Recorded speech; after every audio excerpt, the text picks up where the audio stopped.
지나온 과거를 되돌아보면 다시는 돌아가고 싶지 않은 그런 아찔한 순간, 위태로운 순간들이 있습니다.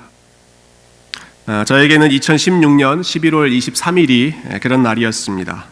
11월 23일이니까 11월 넷째 주 땡스기빙 할러데이 시즌이었는데요. 아직 넷째 아이가 태어나기 전이었고 새 아이들을 데리고 올랜도에 가족여행을 갔습니다. 첫째 날 일정 잘 보내고, 둘째 날 일정 잘 보내고, 마지막 날 아이들을 데리고 동물원이죠, 애니멀 킹덤에 갔을 때입니다. 점심을 먹고 나서 잠깐 사이에 둘째 아이가 없어졌습니다. 제 생각으로는 한 2초, 3초 정도였던 것 같습니다. 점심을 먹고 먹은 거 쓰레기를 쓰레기통에 버리고 뒤돌아봤더니 첫째, 셋째는 있는데 둘째 아이가 사라졌습니다. 안 보였습니다. 여러분, 디즈니에서 땡스기빙, 사람이 가장 많이 모이는 그 시즌에 5살짜리 아이를 잃어버리고 되찾는다라고 하는 것은 사실 쉽지 않은, 말처럼 쉬운 일이 아니죠.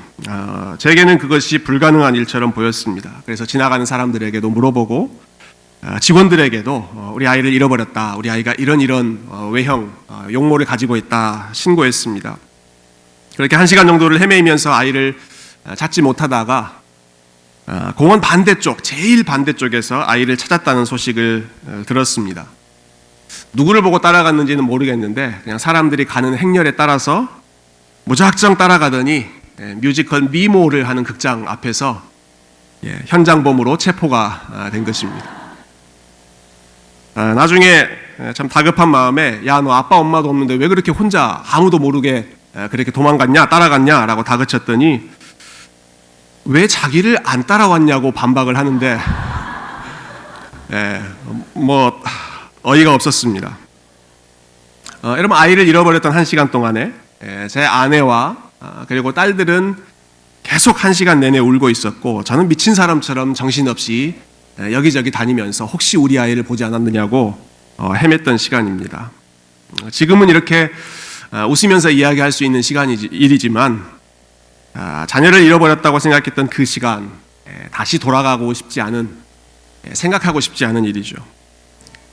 제가 일부 예배 때 이야기를 했더니 끝나고 여기저기서 속속들이 제보가 들어왔습니다. 우리 애도 그랬습니다. 우리 애는 영등포 지하상가에서 아들만이 아니라 딸도 잃어버렸습니다. 그래서 저보다 훨씬 더한 상황을 만난 분들이 참 많구나, 그렇게 알게 되었습니다. 그렇지만 아마 오늘 본문에 나와 있는 그 다윗의 상황만큼 절박한 상황을 경험하신 분들은 아마 많지 않으실 겁니다. 비슷한 경험, 아이를 잃어버린 경험, 가족과 잠시 헤어졌던 경험이 있으실지 모르겠지만 아마 오늘 본문의 다윗의 상황과는 비교할 수 없을 것입니다. 여러분, 지난주에 우리는 블레셋과 이스라엘이라고 하는 이 두 민족이 전쟁을 벌이기 시작했다, 그 이야기를 살펴보았습니다. 다윗은 그 상황에서 아주 난처했죠. 블레셋 편을 들 수도 없고 이스라엘 편을 들 수도 없었습니다. 블레셋 편을 들자니 이스라엘 자기 동족들과 싸워야 했고, 이스라엘 편을 들자니 자기를 보호해주는 블레셋 왕에게 찍힐 수밖에 없는 그런 상황이기 때문에 이러지도 저러지도 못하는 딜레마에 처해 있을 때 하나님께서 극적으로 그 상황 가운데 개입해 주셔서 다윗이 그 전투에 나가지 않아도 되도록 보호해 주셨습니다. 그리고 나서 자기의 집으로 지금 돌아오는 길입니다. 자기가 거처하고 있는 시글락이라고 하는 지역으로 다윗과 그 일행 600명이 되돌아오고 있습니다.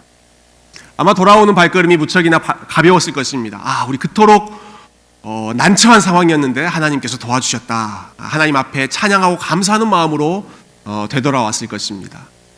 어쩌면 가족들을 다시 만난다는 그 기쁨에, 여러분, 전쟁터에 나갔다가 잘못된 그런 상황에 처하게 되면 가족들 더 못 보는 그런 상황이지 않습니까? 그런데 안전하게 귀가할 수 있게 되었으니까 사랑하는 아내, 또 사랑하는 자녀들을 만난다는 기쁨에 얼마나 기쁜 마음으로, 흥겨운 마음으로 돌아왔겠습니까? 그런데 막상 집에 돌아와 보니 가족들은 온데간데 없고 집은 모두 불타 없어져 버린 상태였습니다. 3절 말씀에 그 상황이 간단하게 요약되어 있죠. 여러분, 3절 보시겠어요? 다윗과 그의 사람들이 성읍에 이르러 본즉 성읍이 불탔고 자기들의 아내와 자녀들이 사로잡혔는지라. 전쟁에 참전한다고 잠시 그 마을을 비운 사이에 다윗과 전통적으로 적대적인 관계에 있었던 이 아말렉이라고 하는 사람들이 다윗이 없다, 남자들도 다 없다, 그 사실을 발견하고는 그 시글락 마을을 침공해서 완전히 다 불태워 없애버리고 남아있는 사람들은 다 포로로 사로잡아간 그런 상황이죠. 여러분, 얼마나 황당하고 또 얼마나 절망적인 그런 상황이겠습니까? 그래서 모두가 이 상황 앞에서 목 놓아 우는 것밖에는 할 수 있는 일이 없었습니다. 4절 말씀 보시면 그들이 보였던 반응이 나와 있죠. 다윗과 그와 함께한 백성이 울 기력이 없도록 소리를 높여 울었더라. 얼마나 울었습니까? 울 기력이 없도록 소리를 높여 울었습니다. 울고 또 울어도 더 이상 울 힘이 없을 정도로 그렇게 통곡한 후에 그 정도까지 울면서 낙심하는 상황이 바로 이런 상황이죠. 그런데 그리고 나서는 갑자기 여러분, 사람들의 마음이 돌변해서는 다윗을 원망하기 시작합니다. 여러분, 6절 말씀 한번 보시겠어요? 6절 앞부분에 보시면 이렇게 나와 있죠. 백성들이 자녀들 때문에 마음이 슬퍼서 다윗을 돌로 치자 하니. 백성들이 다윗을 돌로 치자. 돌로 치자는 것은 다윗을 죽이자라고 하는 것이죠. 무엇 때문에 지금 이런 마음을 갖게 된 것입니까? 자녀들 때문에 마음이 슬퍼서 다윗을 돌로 치자고 했다. 아마 시간이 흘러서 나중에 이 사무엘상 이 부분을 읽었던 아내들이 좀 서운해하지 않았을까. 자녀들 때문에 마음이 슬퍼서 What about me? 나도 아내들도 지금 다 끌려간 상황인데 왜 내 얘기는 없냐라고 좀 따지지 않았을까 싶습니다. 저는 단언코 자녀들 때문에보다는 아내 때문에, 여기 계신 남자분들도 다 마찬가지일 것입니다. 여러분 그러시죠? 이런 상황이면 자녀들 때문에 더 슬퍼하시겠습니까? 아내 때문에 더 슬퍼하시겠습니까? 대답 잘 하셔야 됩니다. 아내 때문에 슬퍼한다고 지금 대답하셔야 됩니다. 그런데 지금 이 상황에서 이 사람들이 여러분, 빼앗겨버린 생사를 알 수 없는 그 자녀들 때문에 마음이 슬퍼서 그 마음을, 감정을 억누를 수가 없는 것이죠. 우리 마음을 슬프게 하는 일들이 참 여러 가지 있겠지만 아마도 자녀들의 일 때문에 당하는 슬픔이야말로 부모에게 가장 큰 아픔 중에 하나가 아니겠습니까? 여러분, 내가 병든 건 참아도 우리 자녀들이 아픈 것 더 힘들죠. 내가 무시당하는 거는 그래도 꼭 참는다고 하더라도 내 자녀들이 무시받고 내 자녀들이 소외된다? 그거 참을 수 있는 부모님들 많지 않으실 것입니다. 자녀들 때문에 사람들의 마음이 지금 폭발하기 시작했습니다. 그러더니 다윗을 돌로 치려고 하는 것이죠. 이 모든 일의 책임은 바로 다윗 때문에, 다윗이 블레셋으로 온 것 때문에 이런 일이 일어났고, 또 전쟁 나가자고 한 다윗 때문에 이런 일이 일어났고, 다윗을 우리가 없애자. 여러분 생각해보면 다윗도 지금 슬픈 상황입니다. 다른 사람들은 다 가족 잃었고 다윗은 자기 가족들이 남아있는 상황입니까? 그렇지 않습니다. 다윗도 자기 아내와 자기 자녀들을 다 빼앗기고 어디 갔는지 알 수 없는 그런 상황입니다. 똑같이 슬프고 마음이 무너지는 상황입니다. 서로가 서로를 위로하고 격려해주고 좀 힘을 북돋워줘야 할 상황에 오히려 분위기가 점점 험악해지고 다윗을 살려둬서는 안 되겠다라고 돌을 들고 있는 형국이죠. 근데 바로 그때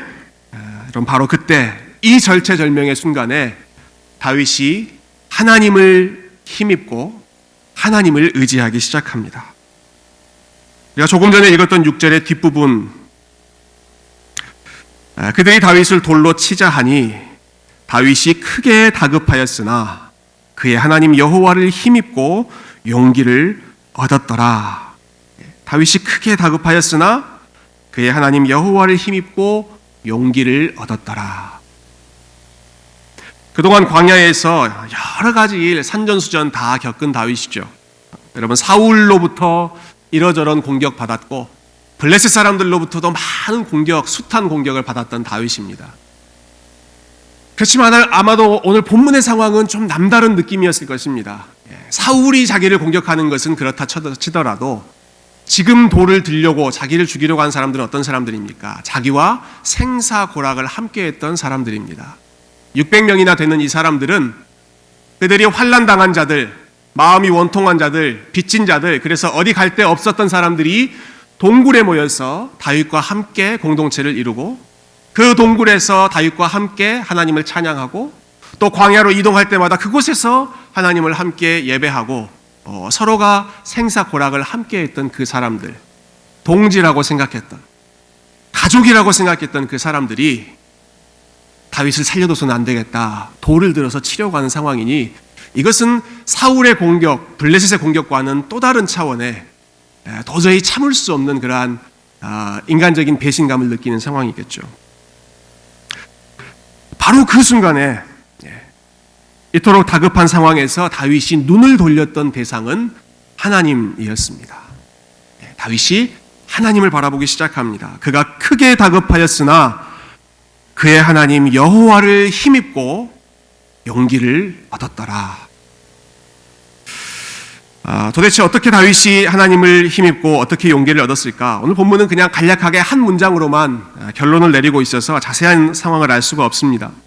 그렇지만 저는 아마도 오늘 우리가 이번 주에 묵상했던 말씀 중에 시편 109편에 있는 말씀이 꼭 이 상황과 정확하게 맞닿지는 않지만 비슷한 상황에서 다윗이 어떻게 그 믿음을 회복했는지를 보여주는 중요한 단서가 된다고 생각합니다. 시편 109편 말씀 한번 보여주시겠어요? 시편 109편에 있는 말씀은 정확한 배경이 나와 있지는 않지만 아마 다윗이 자기를 공격하는 사람들, 그 위협 앞에 있을 때 자기의 마음을 토로한 그러한 시로 보입니다. 2절부터 4절에 보시면 다윗이 이렇게 호소하지요. 그들이 악한 입과 거짓된 입을 열어 나를 치며 속이는 혀로 내게 말하며 또 미워하는 말로 나를 두르고 까닭없이 나를 공격하였음이니이다. 4절 같이 한번 읽어보실까요? 나는 사랑하나 그들은 도리어 나를 대적하니 나는 기도할 뿐이라. 나는 사랑하나 그들은 나를 대적하니. 여러분 이게 참 기가 막힌 상황이죠. 나는 사랑하나 그들은 나를 대적한다. 다윗의 인생 속에 이런 일이 얼마나 많이 있었습니까? 나는 사울을 사랑해서 용서해 주었더니 사울이 나를 공격하고 위험에 처한 도시를 내가 사랑하는 마음으로 도와주었더니 그 마을 사람들이 나를 사울에게 넘기려고 배신하고 오늘 본문에서는 나와 생사를 함께 하겠다고 동굴에서 광야에서 그렇게 한 마음으로 가족같이 지냈던 그 사람들이 갈데없는 사람들 끌어모아서 그들에게 안식처를 주고 그들을 보호해주고 그들을 이끌어 주었더니 그들이 도리어 나를 미워하고 나를 향해서 돌을 치려고 하는 이러한 상황, 너무나도 황당하고 막막하고 답답한 상황이죠. 그런데 그때 다윗이 보였던 반응이 무엇입니까? 나는 사랑하고 나는 사랑하나 그들은 도리어 나를 대적하니 나는 뭐 할 뿐이다? 나는 기도할 뿐이라. 사람들에게 실망하고 사람들에게 안갚음 해주고 싶고 자기도 돌을 들어서 사람들에게 던져주고 싶은 그런 상황이지 않겠습니까? 당신들만 가족 잃었어? 나도 가족 잃었어. 맞받아치고 싶은 상황 아니겠습니까? 다윗이 그렇게 하지 않습니다. 그들이 나를 대적하니 나는 기도할 뿐이라. 나는 기도할 뿐이라. 하나님, 저는 그냥 하나님 앞에 무릎 꿇고 기도하는 것밖에는 없습니다. 기도하는 가운데 다윗이 하나님을 바라보고 하나님의 힘을 얻습니다. 점점 탄식으로 시작했던 다윗의 고백이 믿음으로 소망으로 바뀌게 됩니다. 그래서 시편 109편 마지막 부분은 다윗이 하나님을 신뢰하고 하나님께 자신의 믿음을 고백하는 내용, 찬양의 고백으로 마무리됩니다. 그 다음 슬라이드 한번 보여주시겠어요? 시편 109편의 마지막 부분인데요. 우리 같이 한번 천천히 읽어보실까요? 시작. 여호와 나의 하나님이여 나를 도우시며 주의 인자하심을 따라 나를 구원하소서. 그들은 내게 저주하여도 주는 내게 복을 주소서. 그들은 일어날 때 수치를 당할지라도 주의 종은 즐거워하리이다. 내가 입으로 여호와께 크게 감사하며 많은 사람 중에서 찬송하리니 그가 궁핍한 자의 오른쪽에 서사 그의 영혼을 심판하려 하는 자들에게서 구원하실 것임이로다. 아멘. 예, 하나님, 나는 가난하고 궁핍합니다. 그렇지만 하나님께서 궁핍한 자의 오른쪽에 서 주십시오. 하나님, 내 편이 한 사람도 없습니다. 다 나를 미워하고 나를 죽이려고 합니다. 그렇지만 하나님이 제 편에 서 주십시오. 그들은 내게 저주하여도 주는 나를 축복하여 주십시오. 천만 사람들이 나를 저주한다고 하더라도 하나님께서 축복해 주시고 하나님께서 약속해 주시면 제가 이 상황 이겨낼 수 있겠습니다. 하나님 앞에 기도하는 가운데 그가 실망했던 마음을 하나님을 향한 신뢰의 마음으로 바꾸어가는 것이죠. 그러면서 이 다급한 상황에서 다윗이 하나님을 힘입어 용기를 얻고 그 상황에서 다시 일어나고 있는 것입니다. 자, 이렇게 하나님으로부터 힘을 얻고 또 하나님을 다시 바라보게 된 다윗이 계속해서 하나님 앞에 뜻을 구하기 시작합니다. 곧바로 제사장을 불러서 하나님이 이 상황에서 어떠한 일을 원하시는지를 묻기 시작합니다. 오늘 본문으로 돌아오시면 여러분 8절 말씀 한번 보시겠습니까? 8절. 8절 한번 같이 읽어볼까요? 시작. 다윗이 여호와께 묻자와 이르되 내가 이 군대를 추격하면 따라잡겠나이까 하니 여호와께서 그에게 대답하시되 그를 쫓아가라. 네가 반드시 따라잡고 도로 찾으리라. 여러분, 이 제사장을 불러서 그리고 제사장이 사용하는 그 에봇이라고 하는 도구를 사용하면서 다윗이 묻고 있는 질문이 무엇입니까? 다윗이 기도하고 있는 제목이 무엇입니까? 하나님, 내가 이 군대를 따라가면 잡겠습니까? 하나님, 내가 이 군대를 따라가야 되겠습니까? 지금 다윗이 그것을 질문하고 있는 것이죠. 여러분, 이것은 지금 묻고 말고 할 사안이 아닙니다. 지금 가족들이 다 빼앗겨 있고 생사를 알지 못하고 지금 다 빼앗긴 상황인데 지금 묻고 생각하고 기도하고 할 겨를이 어디 있습니까? 빨리 쫓아가서 빨리 잡고 빨리 되찾아야 하지 않겠습니까? 한시가 다급한 그런 상황이지 않겠습니까? 이런 것은 묻고 말고 할 게 아니라 당연히 빨리 쫓아가서 사람들 모아서 달려가야 하는 그런 상황이죠. 그런데 다윗이 그렇게 하지 않았습니다. 다윗이 감정적으로 반응하지 않고 충동적으로 반응하지 않고 본인의 혈기대로 반응하지 않고 하나님께 묻습니다. 하나님, 제가 이 상황에서 쫓아가도 되겠습니까? 참 대단한 믿음이지 않습니까?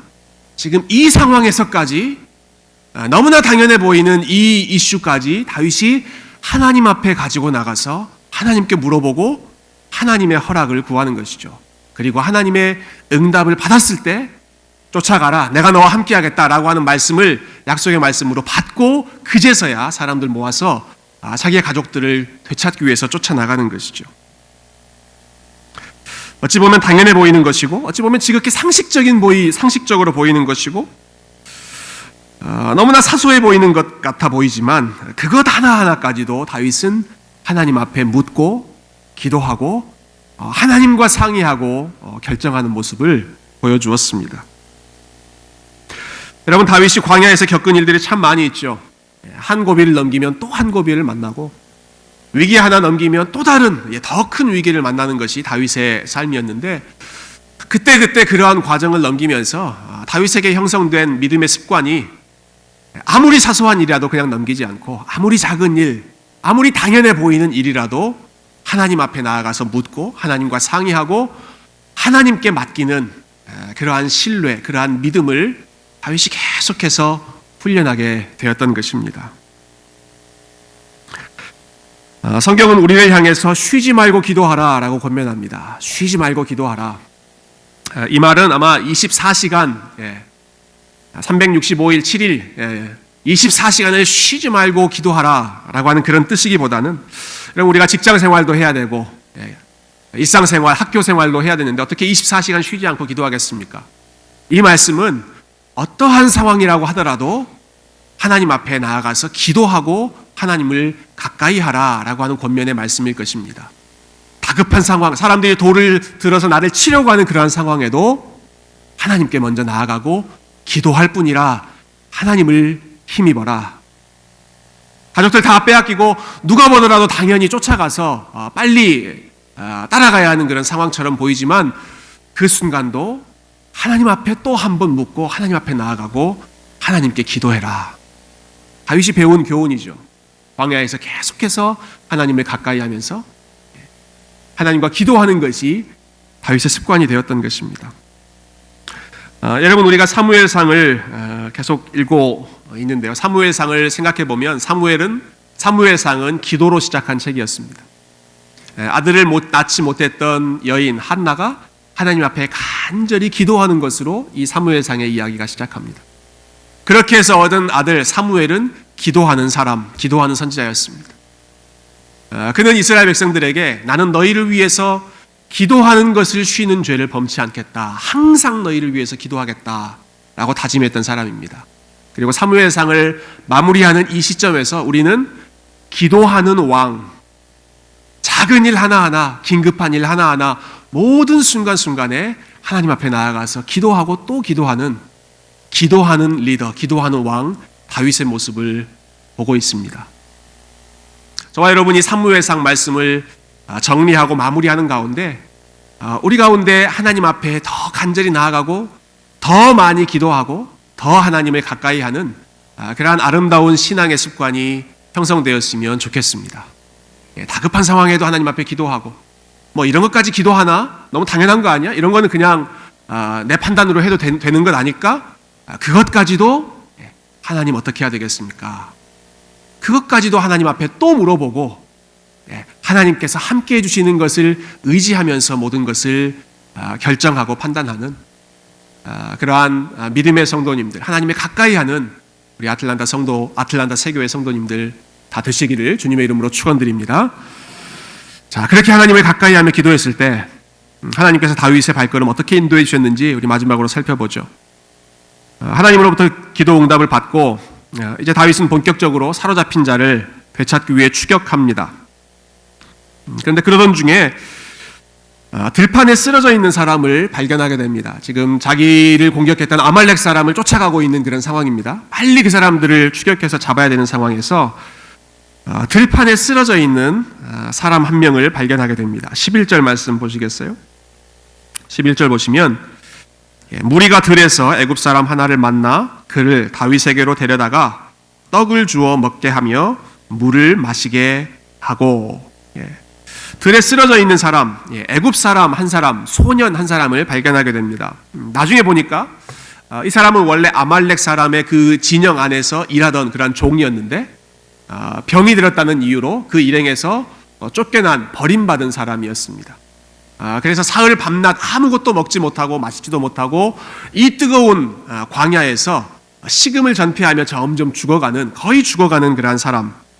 근데 바로 이 사람을 다윗 일행이 발견하고 그에게 음식을 주고 치료해주고 생명을 되찾을 수 있도록 도와주고 있는 것이죠.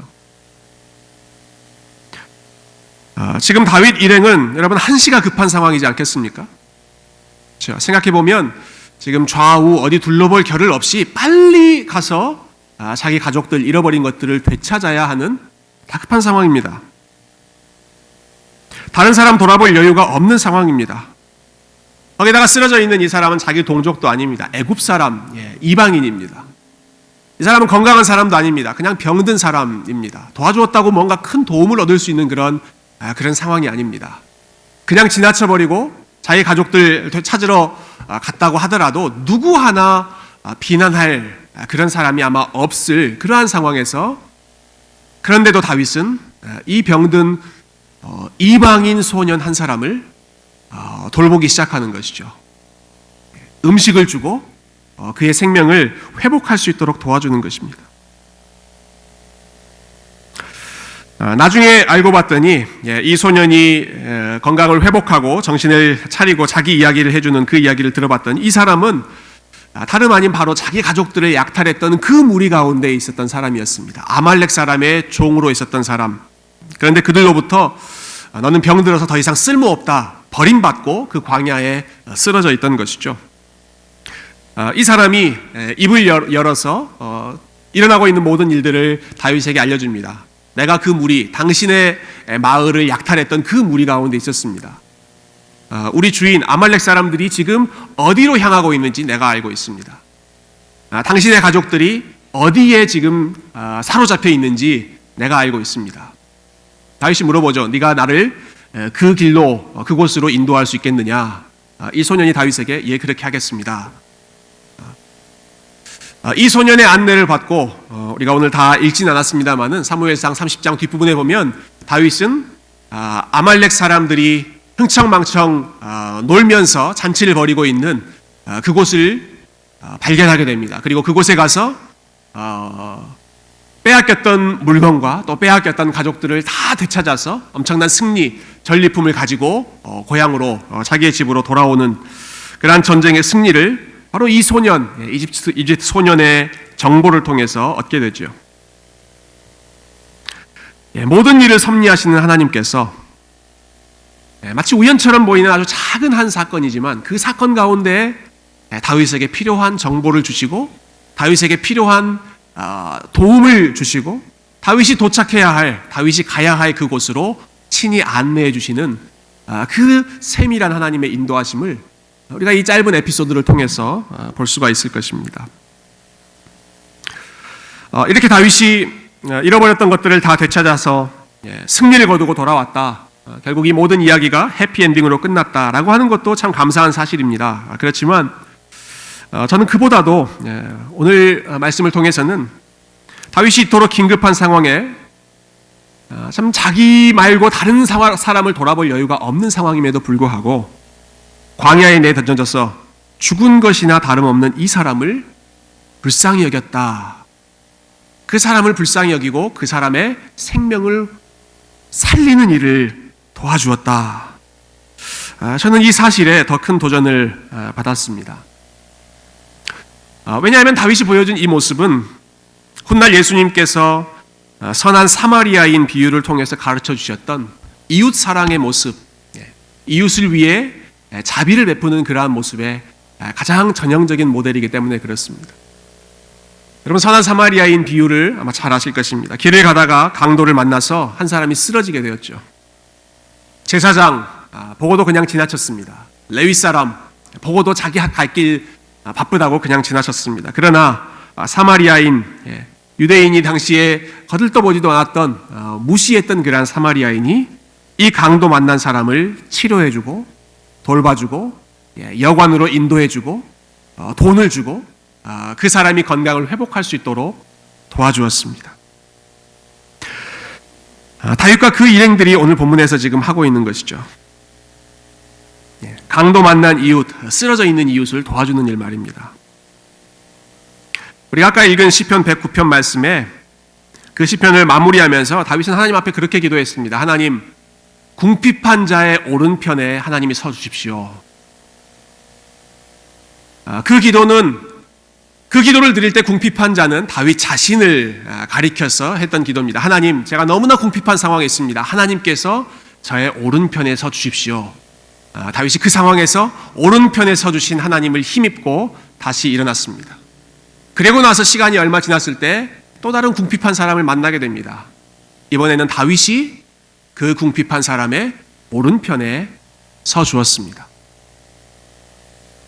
하나님께서 오른편에 서 주어서 나의 궁핍함, 나의 어려움을 도와주셨던 것을 경험했던 다윗이 이제는 또 다른 궁핍한 사람, 또 다른 어려움 가운데 있는 사람, 아무도 도움의 손길을 찾을 수 없는 그 사람의 오른편에 서서 그에게 필요한 것들을 공급해주면서 그의 생명을 회복해주는 아름다운 자비를 베풀어주는 것이죠. 여러분, 하나님을 오른편에 두고 하나님께로부터 힘을 얻는 사람은 그냥 거기에서 멈춰 있지 않습니다. 연약하고 궁핍한 자를 만났을 때 그의 오른편에 서서 그를 돕는 일로 나아갑니다. 왜냐하면 그것이 하나님으로부터 은혜 받은 사람의 마음이기 때문입니다. 그리고 그것이 예수님께서 사실은 친히 보여주셨던 죄인들을 위해, 쓰러졌던 자들을 위해서 우리 주님께서 친히 보여주셨던 자비의 행동이기 때문에 그렇습니다. 여러분, 선한 사마리아인의 비유는 예수님께서 말로 가르쳐 주셨지만 그건 말로 하신 것이 아니라 사실은 예수님께서 보여주셨던 삶이었습니다. 예수님께서 그렇게 사셨던 것이죠. 강도를 만나 죽게 되었고 사람들로부터 버림받아서 쓰러져 있던 사람들을 그냥 외면하지 않고 예수님께서 찾아가셨죠. 여러분, 광야는 참 살벌한 곳이다, 비정한 곳이다 라는 생각이 들었습니다. 이 버림받은 이 종을 한번 생각해 보십시오. 종으로 실컷 부려먹다가 효용 가치가 없다, 너 병들었다, 더 이상 쓸모없다 라고 하니까 언제 우리와 함께 했냐는 듯이 그냥 매정하게 내팽개쳐 버린 곳, 그곳이 광야이고 그곳이 아주 살벌한 냉정한 세상이죠.